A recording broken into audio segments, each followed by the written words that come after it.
नमः सिद्धेभ्यः। ॐ नमः सिद्धेभ्यः। ॐ नमः सिद्धेभ्यः। निर्मल जल सामान्य है जिनका चंदन से हैं दिव्य वचन। अक्षत सम अक्षत है श्रद्धा, सुमनों सा सुंदर है तन। नैवेद्य चरित्र जान है दीपक, बस विधि करते धूप दहन। ध्यान सुफल है अर्घ्य समाधि, मुनिवर तुमको नित्य नमन। अनर्घ्य पद को पाने गुरुवर, मेरा अर्घ्य समर्पित है। एक जीवन क्या सौ सौ जीवन, गुरुवर तुम्हें समर्पित है। ऋषिवर तुम्हें समर्पित है। देवादिदेव 1008 चैतन्य चमत्कारी चिंतामणि पाष्टात भगवान की। नैनागिर से मोक्ष पधारे बरदत्त आदि पंच महर्षि राजों की। परम पूज्य 108 आचार्य प्रवर गुरुवर श्री विद्यासागर जी महामुनिराज की। 3 कम 9 करोड़ मुनिराजों की। सिद्ध चक्र महामंडल विधान की। परम पूज्य मुनिवर श्री विमल सागर जी महामुनिराज की जय। अनंत सागर जी महाराज की जय। धर्म सागर महाराज की जय। भाव सागर महाराज की जय। धर्म स्नेही भव्यात्माओं, आज आप सभी यहाँ पर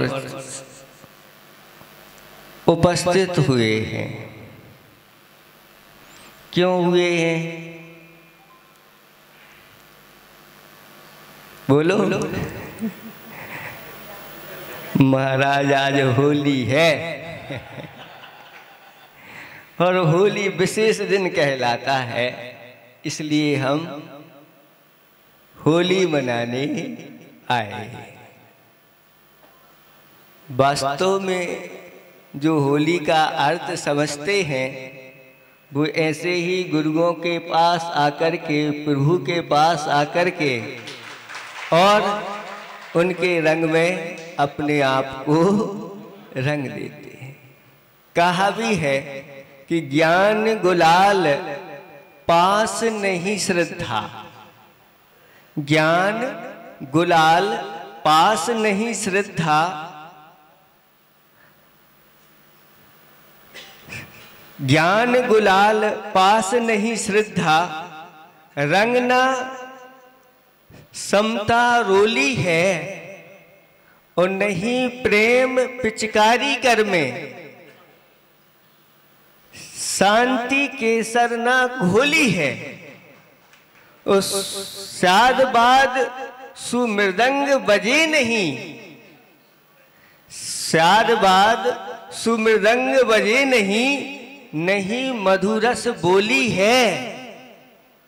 कैसे पागल बने हो चेतन, कहते होली होली।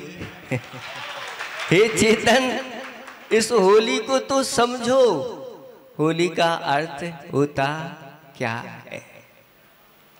चूंकि ये अष्टानिक पर्व चल रहे हैं, उन अष्टानिक पर्व में 8 दिन देवलोग नंदीश्वर दीप में जाकर के और जिनेंद्र भगवान की पूजा अर्चना करते हैं, दिव्य दिव्य सामग्री ले जाकर के।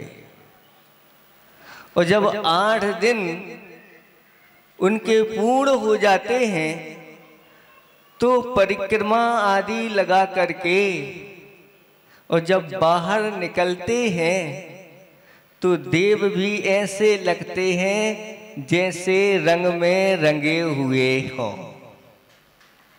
क्योंकि इतनी प्रचुर मात्रा में वहां पर केसर आदि सामग्री जब चढ़ाई जाती है तो स्वयं भी उसमय हो जाते हैं और सभी बिल्कुल ऐसे लगते हैं जैसे होली खेल के आए। ऐसे ही आचार्य भगवंतों ने आप लोगों को भी उपदेश दिया कि आपकी शक्ति वहाँ नंदीश्वर द्वीप में जाने की नहीं है। आप सभी 8 दिन मिलकर के अपने ही नगर में अथवा जहाँ आप जा सकें सिद्ध क्षेत्र अतिशय क्षेत्रों में, और 8 दिन जिनेंद्र भगवान की अर्चना पूजा करो और उसके बाद समापन पर अच्छे जलूस के साथ और केसर में रंगे हुए आप लोग दिखो। यानी वो केसर कौन सी? तो भक्ति के रंग में आप लोग रंग जाते हैं, इसी का नाम होली। पहले क्या होता था कि इस प्रकार से लोग अतिथिगण आए हैं तो उनका तिलक बंधन हो जाता था, तो थोड़ा तिलक बंधन ज्यादा हो गया तो मुख में लग गया, तो उन्होंने कहा इन्होंने हमारे मुख में लगा दिया तो इनको और पूरा रंगमय कर दिया। वो रूप तो जो जिनेंद्र भगवान की भक्ति प्रभावना का था वो तो समाप्त हो गया और ये अलग से होली एक दूसरे को खेलने लगे। वास्तव में होली तो वही है जिसके पास ऐसी ज्ञान की गुलाल है और श्रद्धा का जिसके पास ऐसा रंग है, और जो प्रेम रूपी पिचकारी अपने हाथों में लिए रहता है। प्रेम का अर्थ क्या होता है? हमारे आचार्य भगवंतों ने कहा कि सभी जीवों के प्रति प्रेम का भाव रखो, और जो सब जीवों के प्रति प्रेम का भाव रखता है वह अपने सम्यक्त को मजबूत बना के रखता है। ऐसा क्यों? क्योंकि वह किसी के साथ भी बैर भाव नहीं रखने वाला, ये प्रेम का भाव होता है। प्रेम का अर्थ होता है किसी जीव को किसी प्रकार का संसार में कष्ट ना हो, सभी सुखी रहें, सभी निरोगी बने, सभी जिनेंद्र भगवान के कल्याण के मार्ग में लगें। ऐसी भावना जिसके अंदर रहती है वह विश्व के समस्त जीवों से प्रेम करने वाला होता है। और ऐसी जिसके पास प्रेम रूपी पिचकारी है और केसर शांति जिसने अपने जीवन में घोल ली है और जिसे स्यादवाद का ज्ञान है, स्यादवाद रूपी मृदंग बाजे जिसके अंदर अंतरंग में उत्पन्न हो रहे हैं, हुलहुली उसके अंदर होती है कि अहो भाग मुझे ऐसे स्यादवाद धर्म की प्राप्ति हुई है, अनेकांत धर्म की प्राप्ति हुई है, अहिंसा धर्म की प्राप्ति हुई है। मुझसे बड़ा सौभाग्यशाली और कौन हो सकता है? जिसके पास अरबों खरबों की संपदा है, लेकिन अगर उसको देवशास्त्र गुरु नहीं मिले, सच्चा ज्ञान नहीं मिला, सच्ची श्रद्धा नहीं मिली तो क्या? कहा है कि पंखों पर विश्वास नहीं वह परिंदा क्या, और चरणों पर विश्वास नहीं वह चरिंदा क्या। सिर्फ श्वास लेने का नाम ही जिंदगी नहीं है बंधुओं। जिसको अपनी आत्मा और सच्चे देव शास्त्र गुरु के ऊपर विश्वास नहीं वह जिंदा क्या। ऐसा जीवन तो हमने अनंतों बार जिया है, वो जीवन जीवन नहीं कहलाता। लेकिन जिसके अंदर ऐसी श्रद्धा उत्पन्न हो जाती है देव शास्त्र के गुरु के प्रति, वह फिर ये नहीं कहता कि ये तो लुचई पपैया और ठड़ूला आदि आदि पकवानों का दिन है। वह तो सब पकवान छोड़ करके पहले कहता है हमारे सारे पकवान तो भगवान हैं, जिनको देख करके ऐसा रस आता है कि भीतर बैठा हुआ हमारा पाप जल जाता है। इसलिए पापों को जलाने के लिए होली आई है।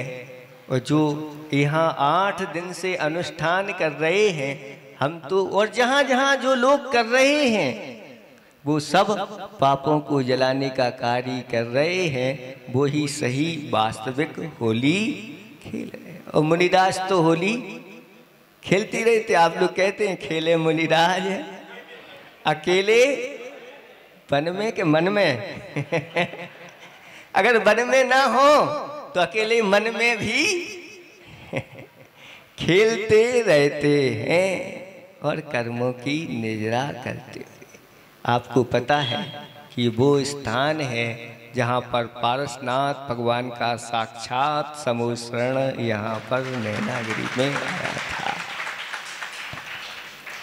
ये वो भूमि है जहाँ पर आचार्य भगवंत के 3 चातुर्मास उन्होंने भी यहाँ पर आकर के ऐसी ही होली खेली है। और अभी वो दिन चल रहे हैं। आपको पता होगा कि 21 तारीख को क्या आने वाला है? पारसनाथ भगवान का ज्ञान कल्याणक आने वाला है। ये वो दिन चल रहे हैं जो 7 दिन पहले से ही कमठ ने उनके ऊपर उपसर्ग किया था। और भगवान अपने अंदर बैठ करके और ऐसे ही कर्मों की होली जलाते जलाते और उन्होंने कर्मों को 4 घातिया कर्मों को जलाया और केवल ज्ञान को प्राप्त किया। ये होली के दिन कुछ इसमें फागुन के दिन आ जाते हैं, कुछ चैत के भी मिल जाते हैं। ये 7 दिन रहते हैं। इन 7 दिनों में जो प्रभु के ऊपर उपसर्ग हुआ, लेकिन उन्होंने समता के साथ सब कुछ सहन करते हुए कर्मों को जलाया। ऐसा कल्याण वंदे स्तोत्र में एक छंद आता है कि हे भगवान, अगर किसी को जीतना है, शत्रु को जीतना है तो कैसे जीतना है? जब युद्ध में जाते हैं तो क्रोध के साथ जब उसके ऊपर चढ़ाई करते हैं, आंखें भृकुटियां सब चढ़ जाती हैं, तो उस शत्रु को वह जीत लेते हैं। लेकिन भगवान आपने ना क्रोध किया, ना भृकुटी चढ़ाई, ना हाथों में हथियार लिए, और बिना क्रोध के आपने उस कर्म रूपी शत्रु को कैसे जीत लिया? ये प्रश्न उठा करके भक्ति की आचार्य कुमुद चंद महाराज ने, और जब भक्ति करते करते उनको समझ में आ गया कि हाँ ठीक है, क्रोध से नहीं समता से भी, जैसे वन को अग्नि तो जलाती ही है, लेकिन अग्नि के बिना भी क्या वन जल सकता है? नहीं जल सकता। अरे जलता है, पूरा का पूरा वन जल जाता है जब अच्छी ठंडी पड़ती है। ऐसी तीव्र ठंडी वो तुषार कहलाता है। उस तुषार में पूरी की पूरी फसल या वन जल जाते हैं। तो क्या है भगवान, समता रूपी तुषार से ही आपने उस कर्म शत्रुओं को जला दिया। तो शांति के साथ, समता के साथ बहुत बड़े बड़े कार्य हो जाते हैं। कहते हैं कि भारत को आजादी दिलाने का श्रेय किसको जाता है? गांधी जी को। क्यों? हाँ, बहुत बारूद लेके, पिस्तौल लेके बहुत सारे लोग खड़े हुए थे, उनको श्रेय नहीं दिया गया। लेकिन समता, अहिंसा का जिसने आलंबन ले लिया, अच्छे अच्छे बंदूकधारियों ने अपनी बंदूकें उनके घुटनों में डाल दी और चलते बने भारत आजाद हो गया। हमें स्वयं को इन कर्मों से अगर आज़ाद करना है तो हमें समता, अहिंसा आदि को अपनाना है।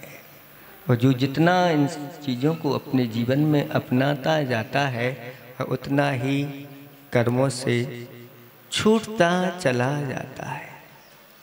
कहते हैं कि ये 6 चीज़ें ऐसी हैं जो दुख को पूर्ण रूप से विच्छिन्न करने में समर्थ हैं। वित्तशीलम तपोदानम संयमोर अर्हत पूजनम, ये 6 चीजें हैं। वित्त, शील, तप, दान, संयम और अर्हत पूजन, ये 6 ऐसी हैं, ये सारे दुखों को छुड़ाने में समर्थ हैं। जो जो इन चीज़ों में प्रवृत्त हुआ है, जिसने अपने जीवन को इनमें लगाया है, आगे जाकर के वह दुखों से छूटा है। समय बहुत हो गया, ये लोग बोली लगा रहे हैं और इनको संगीत भी सुनाते चले जा रहे हैं। ये फ्री में संगीत सुन रहे हैं भी फ्री में संगीत नहीं सुनाओ, समय कम है, बोली तो जिसको जैसे लेना है वो लेना है। आप लोग इसका महत्व जो समझते हैं उनको फिर बताने की ज़रूरत नहीं, और जो नहीं समझते तो उनके लिए तो हम इतना ही बताना चाहते हैं कि ये अष्टानिक पर्व हैं और इन अष्टानिक पर्वों में प्रतिदिन का महत्व बढ़ता चला जाता है। और आज पूर्णिमा है और पूर्णिमा के दिन जो भी दान यहाँ पर करता है उसको 3.5 करोड़ गुना फल मिलता है। आज आप लोग द्रव्य लेकर के आए हो, बहुत चतुर हो। ये द्रव्य आप जितनी लाए हो 3.5 करोड़ बार जितनी द्रव्य लाते उतना फल आज ही मिलने वाला है। ये क्यों महाराज, कहाँ से बोल रहे हो? तो हमने आप लोगों के पास अगर वर्धमान कैलेंडर हो पिछला वाला, जिसमें व्रत आदि के बारे में दिया है, उसमें अष्टानिक व्रत का फल दिया और उसमें ये कहा कि जो पूर्णिमा को एक उपवास करता है उसको 3.5 करोड़ उपवासों के बराबर फल मिलता है। तो ये सब उपवास में ही नहीं लगाना, ये तो सारी जनेन्द्र भगवान के प्रति, देवसास गुरु के प्रति भक्ति, पूजा, आराधना, अभिषेक आदि आदि इन सब में लगाना। इसमें किसी प्रकार का कोई संशय नहीं करना। अरे ये तो करोड़ में दिया है, हम तो कहते हैं। जैसे अभी पंडित जी एक दिन सुना रहे थे ना कि देखो अपना धन जो है अगर आपने ब्याज पे दे दिया और फिक्स जमा कर दिया 7 साल के लिए, 10 साल के लिए, कितना मिलेगा? दूना हो जाएगा। अब 13 साल में होता होगा, 13 साल में दूना हो जाएगा, ठीक है। और अगर बैंक में जमा नहीं किया और चतुर व्यापारी है और उसने अपना धन व्यापार में लगा दिया और अच्छा कुशल व्यापारी है तो कितना कर लेता है? वो 4 गुना कर लेगा। और अब व्यापारी के बाद आता है किसान की बात। और अगर अच्छा किसान है और वह अपने उस धन रूपी बीज को और अपने खेत में बो देता है तो कितना?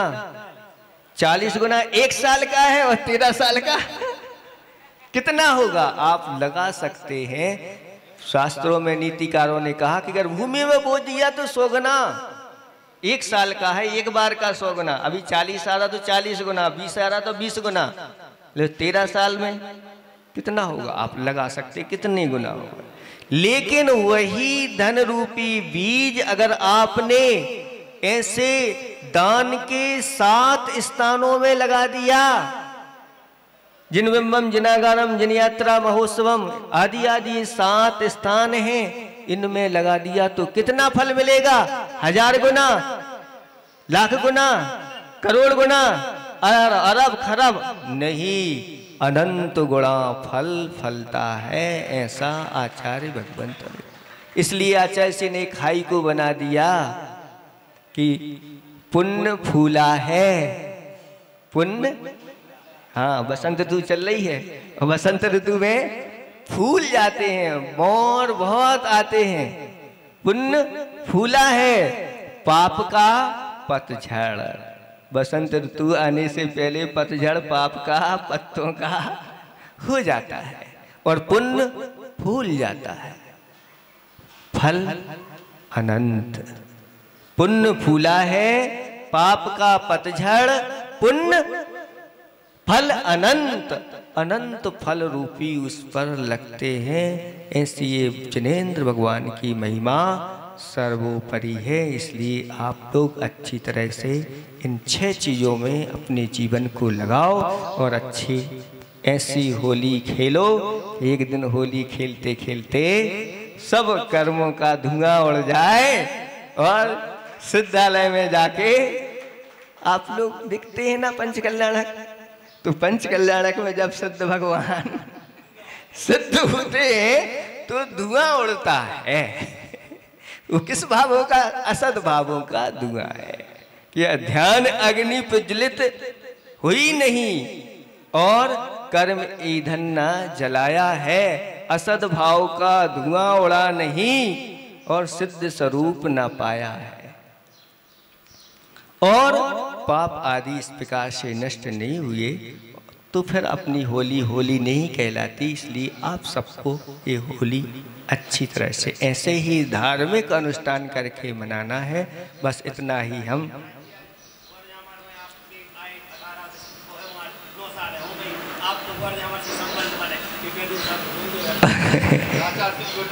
अब संबंध नहीं बनाना, अब तो पहले से बना हुआ है। गौर जावर वालों का संबंध बनाना क्या है? एक बार बन गया। कहते आचार्य भगवंत ने के भक्त और भगवान का ही संबंध हुआ करता है। ये भी संबंध ये शास्त्रों में लिखे हुए हैं। इतने प्रकार के संबंध होते हैं, उसमें एक भक्त और भगवान का भी संबंध होता है। अब बनाने की जरूरत नहीं।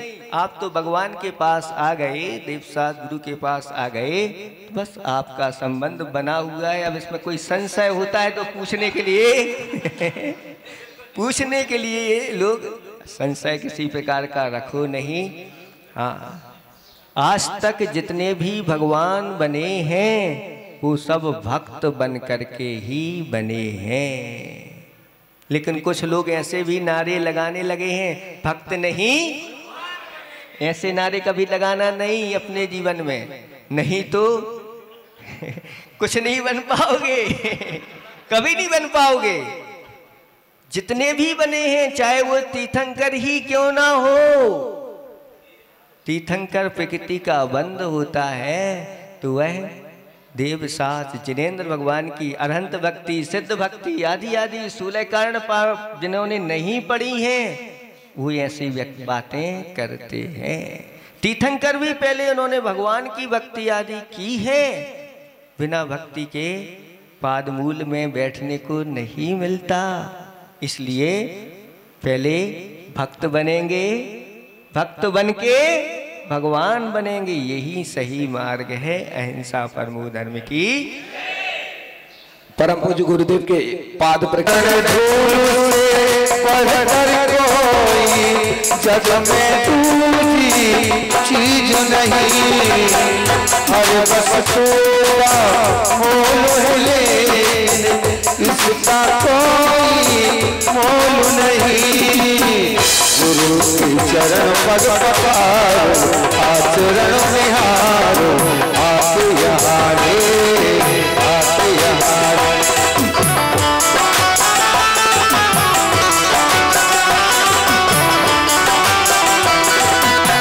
चरण धूल से पलकर लगोए, कोई चीज नहीं, हर वक्त